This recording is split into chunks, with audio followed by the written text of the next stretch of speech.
Meghalaya Deputy Chief Minister Mr. Preston Tensang today unveiled the memorial stone of former Meghalaya legislator, late Founder Strong Kaji of Maulai Assembly constituency in Shillong at the Golden Jubilee celebration of Maulai Maukunro Umshing. The memorial stone of Kaji was erected by the residents of Maulai Maukunro Umshing as a tribute to former Meghalaya legislator for his dedicated service to his constituency, including the construction of the Shillong Maulai bypass that connects Umroi Airport and Shillong via Maulai Mauro Umshing, which has been a big boon to commuters. The Golden Jubilee celebration was marked with giving of memorandum to the Deputy Chief Minister, urging him to complete the construction of the Umshing Maukunro Road by 2023.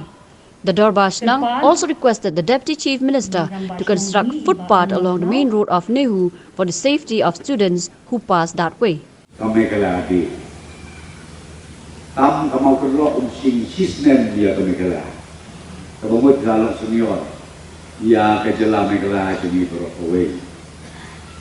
Malaysia jarmu, ia ke komiti senong berokawai atau kejala mendomi banong klau, dibalong murang basnong. Komiti senong ki members barok, kumju nakaliang jo kiseng samla, kiseng kentei, na yudi ya kiseng trelang jom ki senlok, nakadaw kani kesenong kaki, kumba kapau, lemba ka history lengkot, kaba ikong ni ai, bat kumju kaba kinong wai, bila ai. Nasno kena syah jamu ya kitam babha bat ya kising presitom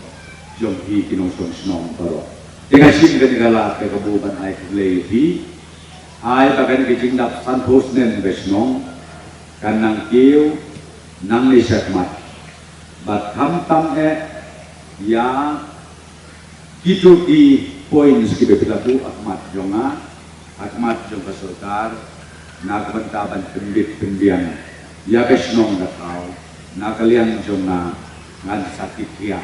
ban penulong ya kini kicing anglu jom agos niwan ban kli ban idukuri tu ya kani ka polis outpost ya ka polis outpost ya kani ka polis outpost kani trupinga manti pakadot nakan mauan dalam di MDC ringkat al-kabosnong yung kaladon gablayo samsyon. Di suatu dengan puli ke Islam akai tang arpayo, di notify, di pemberikan, na kelini ramai senong orang kalau kumdu pemberikan mana yang mereka polis tahu, yang ke jingkur pu ke berkau, yang mereka kain ke area perkau, yang kalau ke jisnya, yang ke senong, yang ke tahu, kinong yakin dia. Dia kata ketika mengiru ni kuat, nak kalian jom berserkar, bangin don hajang jom berserkar. Jadi humility bah kini ki office sarkar badot kinlong kajing perpu ya kinong sonsnong bat ye tipai ba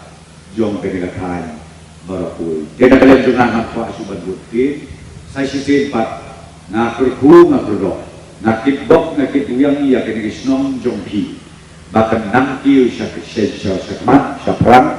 hakilian bat haki benta barok lawi ya ka iki presentation jong ki barok Malaysia jamu ki pun samla kamtam tolong inklusif kani ka presentation jong ki nadu khasi jantia daru ki pun i ya kasak ya kapro